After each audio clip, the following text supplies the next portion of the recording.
መንገዲ ባሕታውያን ምዕራፍ 2 ውልቃዊ ሓይልኻ ኣይኽጠቕመካን እዩ። ብስመ አቦን ወድን መንፈስ ቅዱስን ሓደ አምላኽ ኣአምን ኣሜን። ቅድም ቀዳድም ነዚ ዘክር ኣብ ዝኾነ ኣጋጣሚ ኣብ ናይ ገዛእ ርእስኻ ሓይሊ ኣይትመርኮስ። ቅዱሳን ኣቦታት ብሓደ ቃል ዝመኽሩና ነዚ እዩ። ኣብ ቅድሜኻ ዘሎ ኩናት ብርቱዕ እዩ። ስለዚ ስጋዊ ሓይልኻ ዋላ ሓንቲ ኣይክገብረልካን። ኣብ ውልቃዊ ሓይልኻ እንድሕር ትምካሕ ኮንካ ብዙሕ ግዜ ትወድቕ ኢኻ። ነዚ ህይወት እውን ኣይክትቅፅሎን። እቲ ዘድልየካ ዓወትን ብርትዓን እግዚኣብሔር ጥራይ እዩ ክበካ ዝኽእል። ኣብ ውልቃዊ ሓይልኻ ንኸይትውከል ወሰን ብዙሓት ነዚ ውሳኔ ብዘይምውሳኖም ወዲቖም ኣለዉ። ነዚ ሓሳብ ክትስዕሮ ይግባእ። እንድሕር ዘይስዒርካዮ ናብ ቅድሚት ክትሰጉም ኣይከኣለካን። ሓደ ሰብ ፈላጥ ከሎ ክገብር ሓይሊ ዘለዎ ኣብ ገዛእ ርእሱ ኣተሓሳስባ ጥራይ ዝውከል እንድሕር ኮይኑሲ ከመይ ገይሩ ካብ ካልኦት ሰባት ሙዕዶ ክቕበል ይኽእል? ከምዚ ዓይነት ትንክሕቲ ኣብ ዘለዎ ልቢ ብርሃን ኣምላኽ ክኣቱ ኣይክእልን። ኣቱም ንገዛእ ርእስኹም ፈላጣትን መስተውዕልትን ጌርኩም እትሓስቡ ወይለኹም። ኢሳይያስ 5 ትንቢተ ኢሳይያስ 5 ምዕራፍ 21 ይብል ነቢ ኢሳይያስ። ቅዱስ ጳውሎስ እውን ደጊሙ ከምዚ ይብል ኣይትተዓበዩ ፈላጣት ኢና ኢልኩም ኣይትመክሑ ሮሜ 12:16 መንግስቲ ኣምላኽ ካብ ብልሕታትን ኣስተውዕልትን ተሓቢኣ ንህፃናት ግና ተገሊጻትሎም ኣላ። ማቴዎስ ወንጌል 11:25 ስለዚ ኣብ ልብና ዘሎ ትንክሕቲ ነውፃእዮ። ኣብ ገዛ ርእስና ትውክልቲ ብምግባር ዝነበረና ኣካይዳ ንግደፎ። እዚ ነገር ኣብ ገለ ኩነታት ኣዝዩ ዓሚቕ ስለዝኾነ ክሳዕ ክንደይ ከም ዘሸግረና እውን ኣይንፈልጥን። ማለት ኣብ ህይወት ገለ ሰባት እዚ ሓሳብ ኣዝዩ ስር ሰዲዱ ንረኽቦ። ከምኡ ስለ ዝኾነ እውን ህይወት ናይቶም ሰባት ኣዝዩ ብዙሕ ሕልኽላኻት ኣለዎ።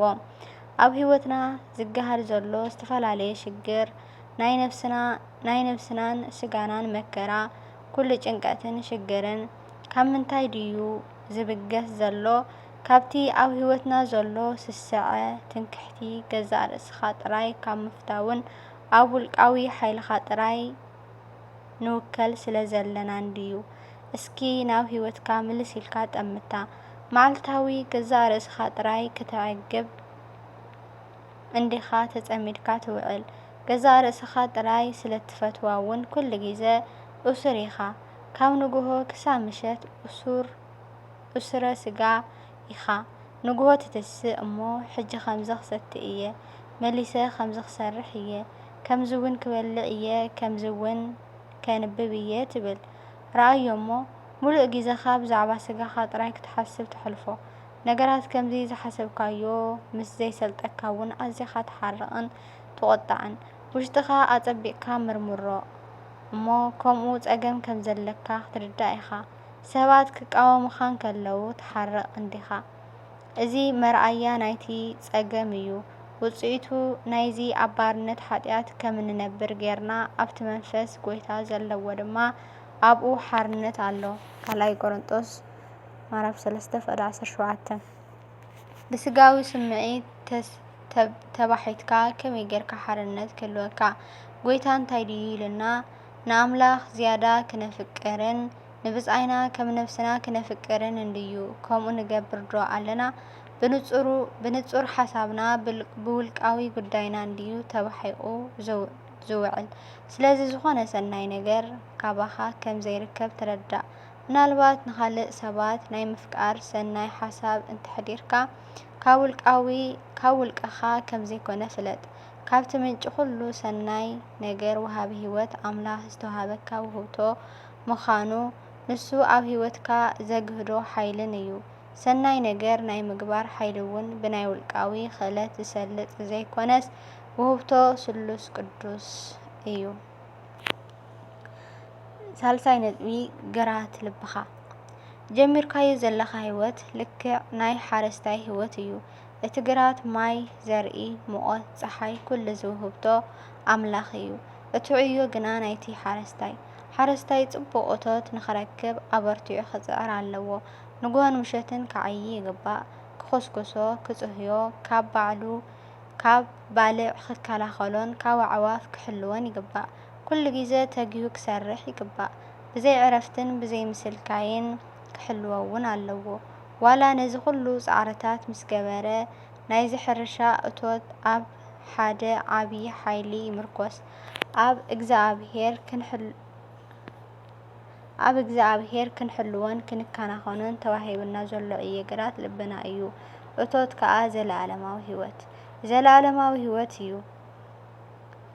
ምኽንያቱ ብጊዜን ቦታን ዘይውሰን ብዳግማዊ ኩነታት ዘይጻሎ ኣመናዊ ሓርነት ዘለዎ ገደብ ኮይኑ ዘዓግቶ ዘይብሉ ፍቕርን ምሕረትን ብርሃንን ዝመልኦ ህይወት ስለ ዝኾነ መንፈስ ዝነብር መንፈሳዊ ኩነታት ዘለዎ መንፈሳዊ ህይወት እዩ።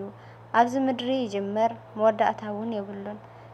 ማንም ምድራዊ ሓይሊ ዘየናውጾ ህይወት እዩ። እዚ ህይወት ኣብ ልቢ ይጅምር። ቅዱስ ይስሐቅ ሰራዊ ከምዚ ይብል፣ ጸላኢኻ ከም ኣቀራርባኻ እዩ ዝሕይለካ እሞ ገዛእ ርእስኻ ቅጻዕ፣ ምስ ገዛእ ርእስኻ ተዓረቕ፣ ሰላም ግበር፣ ሽዑ ሰማይን ምድርን ምሳኻ ክዕረቑ እዮም። ናብ ውሽጣዊ ህይወትካ ልብኻ እቶ፣ ሽዑ ናብ ውሽጢ ሰማያዊ ድንኳን እውን ክትኣቱ ኢኻ። ክልቲአን ሓደ እየን። ናብ ልብኻ ምእታው ማለት ናብ ሰማያዊ ድንኳን ምእታው እዩ። ናብታ ቀዳመይቲ ክትኣቱ ከለኻ ናብታ ዳሕረወይቲ እውን ኣቲኻ ኣለኻ። ናብ መንግስቲ ኣምላኽ ዘብጽሕ መሳልል ኣብ ውሽጥኻ እዩ ዘሎ። ኣብ ነፍስኻ ብምስጢር ክትረኽቦ ኢኻ። ጾር ኃጢኣት ቀንጢጥካ ደርብዮ እሞ ሽዑ ናብ ላዕሊ ናብ ሰማያት ዘብጽሐካ ህይወት ክትረክብ ኢኻ።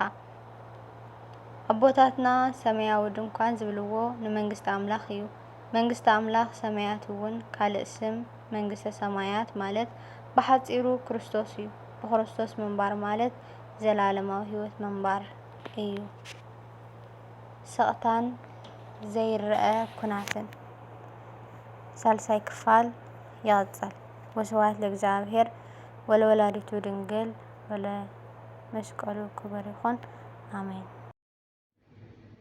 ናይ ሎማዓንቲ እዚ ይመስል። ብኻሊእ ትሕዝቶ ክሻዕ ንጋነ ላይክ ሰብስክራይብ እናገበርኩም ኣበራትዑኒ ክብለኩም ይፈቱ።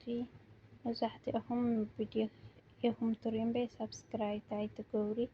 ሰብስክራይብ ተገይርኩም ምስታይ ይመፀኩም ንዓይ ሓገዝ እያ ኣይትኽፈላ ኢለ ላይክ ሰብስክራይብ ላገበርኩም ኣበራትዑኒ ክብለኩም ይፈቱ። ብኻሊእ ትሕዝቶ ክሻዕ ንጋነ ባይ ባይ ደሓን ኩኑ።